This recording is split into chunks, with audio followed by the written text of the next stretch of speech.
trying to see if you sound different now that you're an author. Listen, I'm reading all of these words to you right now. How does it feel? You are living out one of my dreams to become an author of a book. Well, you know what? I didn't even know that it was a dream that I had until the book was done. It was one of those crazy things to where this actually all started with me wanting to write a YouVersion Bible study, like a 7-day online little thing of 7 steps to walking free. And I was like, when the song was out, I was going, okay, what's a good accompaniment to this? Because I just kept hearing all these stories from people and reflecting on things that God had done. And so, I brought it to my management company. They set me up with a publisher. I'm going, well, this is a weird thing to set up with. And they said, hey, we want you to write this book. We want it to be like 40 steps. I'm going, well, that's a lot more work than I was expecting to do. Yeah. So the crazy part of the whole thing is we wrote the whole book, which was an amazing experience. It was awesome. I'm really proud of it. But when it was done, they're like, hey, so to accompany the book, maybe we should write like a 7-day YouVersion study to go with it. So I ended up learning how to write a YouVersion study because we wrote the book as opposed to going the other way around of just writing the YouVersion study. But here we are.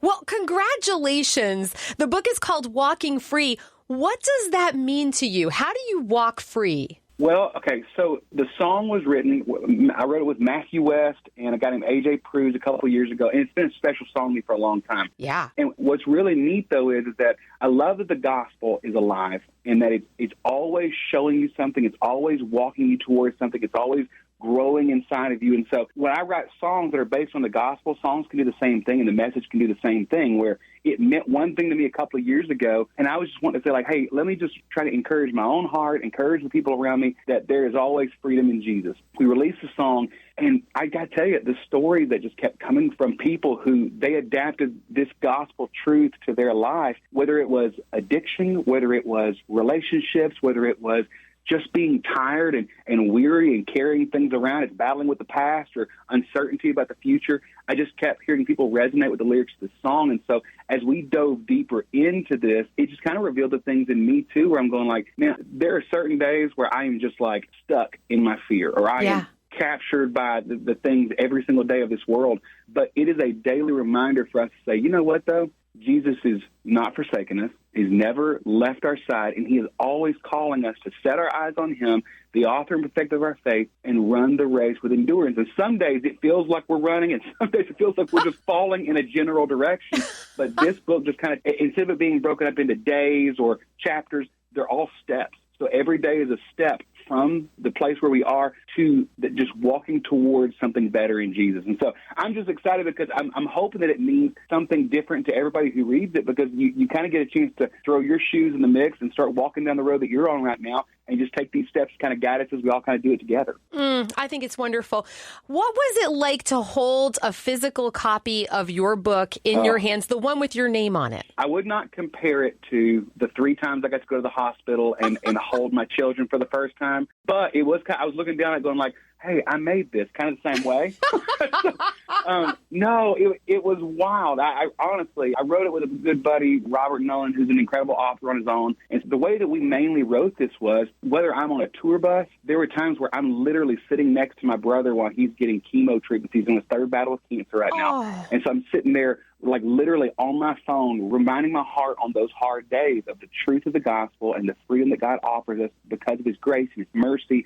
And I'm writing these things on my phone. Most of the time, I live 2 hours away from our airport here in Texas. And so I make a 2-hour drive, and typically I throw on like 2 or 3 podcasts, or I listen to some music or whatever, so turn on the radio and just listen on the way there. But what I found myself doing was Robert would say, hey, can we use those times for us to talk? So I would call Robert on my 2-hour trips to the airport, 2-hour trips back, trips to chemo treatments, trips back, and I would just preach the gospel and just talk about like what God's teaching me through the truth of these steps. It was wild going from all of those phone conversations, all the emails, the texts and the journals and everything else, to be holding all of that inside of 2 hardback covers was just really, really special to kind of get to hold that and experience. It was unbelievable. Yeah, I'm looking forward to that someday. I'm believing. I'll believe it with you. I want to ask you about your brother. How do you see God working in his life right now?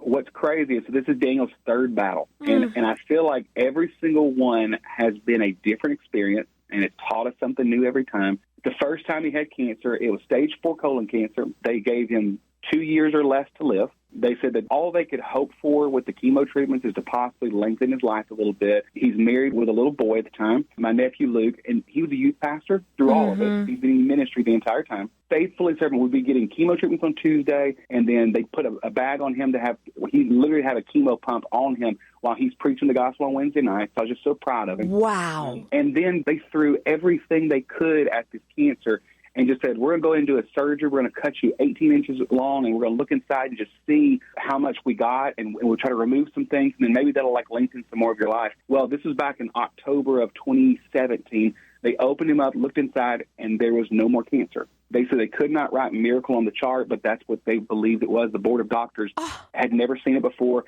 and they said, hey, look, there'll still be some effects. You won't be able to have children now, but at the same time, we've at least preserved, most of your body. Fun fact, his wife got pregnant 3 months later with my niece, Ava. So God not only restored, but he also multiplied and added to the blessing of Daniel being able to get that. The second time he had cancer was during COVID, so we were all super scared and shut down. There's so much nervousness with that. But again, faithfully preaching Zoom messages to the church on Wednesday night, and then also going in there and doubling up on masks and doing the chemo treatments for all that stuff. And then was able to get, that one was a quick operation. They got that taken care of. And then this third one, there's still uncertainties attached to it and all these things. It's not like we're used to it at this point. It's still a gutting feeling to know that this is a hard uphill battle that we're on. But again, he has been faithfully serving his church. He has been an incredible dad and husband to his family. And I'm proud to get to sit next to him. And really, I'm over there writing a book, and he's writing a sermon for the next message he's going to be preaching as we're sitting there next to each other in those chairs. So it's just, again, he's my little brother, but he's also a big hero to me. Oh, man, I already can see the title of your next book, Miracle Stories with Micah, okay? Oh, gosh, listen, I could write that book tomorrow. God's been so kind to me and my family. But again, that's my favorite part of traveling and doing music is I love going to the merch table after a show and not hearing someone come up and tell me how awesome they think I am or how much they like my music or whatever. My favorite thing is getting to hear people tell me their story and how it intersects with mine. The same way that I wrote this book is the same way that I write music. I'm trying so hard. I got 2 rules that I apply to my life when it comes to writing music and now writing the book. Rule number 1, everything you ever hear from me, whether it is in the pages of the book or it is in 3.5 minutes of a track on a CD, it lines up with Scripture. Yeah. I don't want to say anything outside of what God's already said that is truth, that is the gospel, that is meaningful, because anything outside of that is not worth singing about. It's not worth writing down. That's rule number 1. And rule number 2, I wanted this book, and I want every song that I sing to serve as little time capsules of what God is doing in my life at the moment that I wrote it. Yeah. I may not be able to tell you what I was eating or what I had for lunch that day, what shoes I was wearing when I wrote those songs or wrote this book, but I read the pages of these chapters and I listen to my albums, and I can tell you exactly what God was doing in my heart. I want to be honest about the point of view that God's given to me. People are now reading the book. We've got a little book club going right now, so people are reading the advanced copies and stuff, and they're sitting over going, oh, my gosh, on step number 8, this is what God did in my life and blah, blah, blah. Or someone sends me a message going when I heard different for the first time or walking free, man, this is what God taught my heart. And I'm going, oh, my gosh, even though we all have our own separate journeys here, we all have our own separate stories and our own separate miracles that we get to see God do, man, isn't it amazing that God gave us all each other to be able to walk along this road with, to be able to cheer each other on, and make our stories intersect? And so this is kind of a whole new level because now I've got 200 pages worth of opportunity to see how the gospel changed my life and to also see how it's changing other people too. So awesome. You've got a new book and a new song, I See Grace. Micah, what does the empty grave, which is my favorite part of that song, mean to you? Yeah, it is a promise that death is not the victory and it's not the end. That's the beautiful thing here. And I think that some of us kind of go ahead and shut down parts of our life because we think they're over. We kill dreams before they even start. I remember when I was in 3rd grade, we had to fill out a little form. And they said, what's your favorite color? What's your favorite meal? And they said, what are 3 things you want to be when you grow up? And I remember my dad works at a paper mill, and he's worked there for 41 years now. So I wrote paper maker as number 1 because that was a logical thing. Because where I live, either you go work at a plant when you graduate from high school, or you go to college and get a degree so you can get a better job at a plant. That's basically what you do.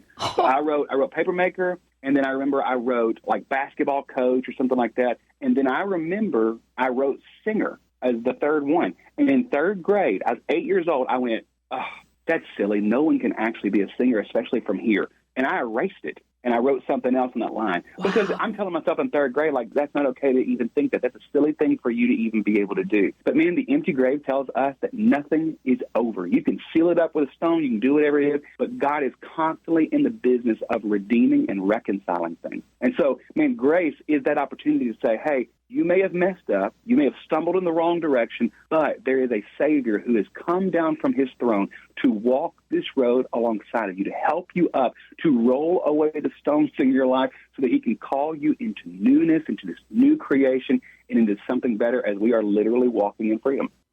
Micah, you're on fire today. I have to ask you, I heard you lost 100 pounds, and I wondered if you would have some encouragement for, let's just say, those of us who aren't on that road yet but want to be, like me.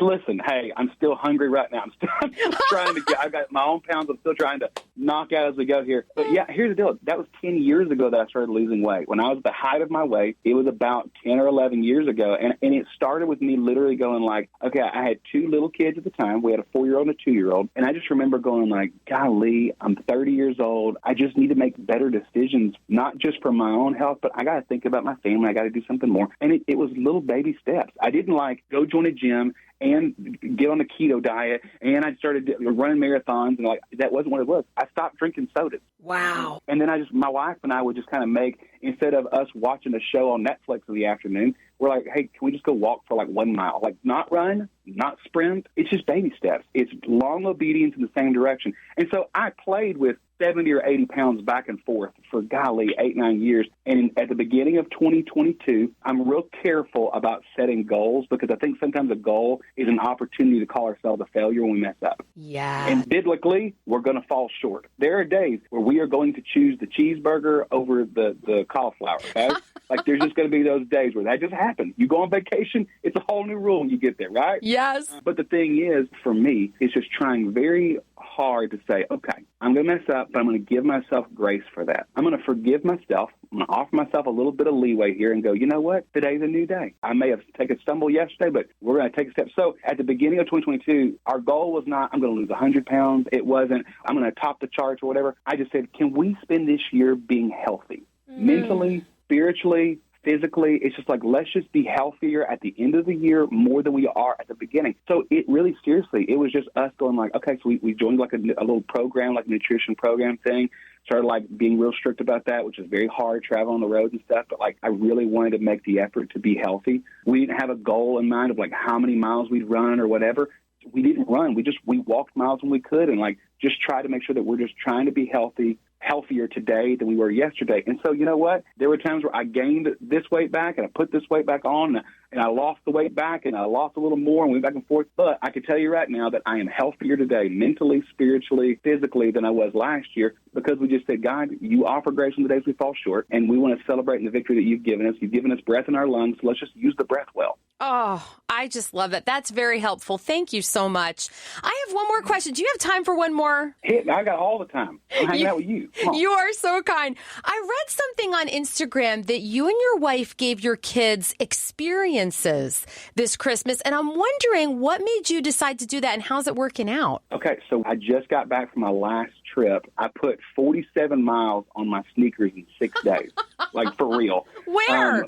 So one of my favorite parts about being a dad is just knowing my kids. It's not I love watching them play basketball, but the reason I love watching them play basketball is because they love playing basketball. It's not because I'm a basketball fan and my kids happen to line up with what I like. I like my kids, so I want to get to know them. So if they're artistic, my youngest is our ADHD warrior, and we found that this last year, one of the things that really helps him focus are Legos. So he's gotten like way into Legos this year.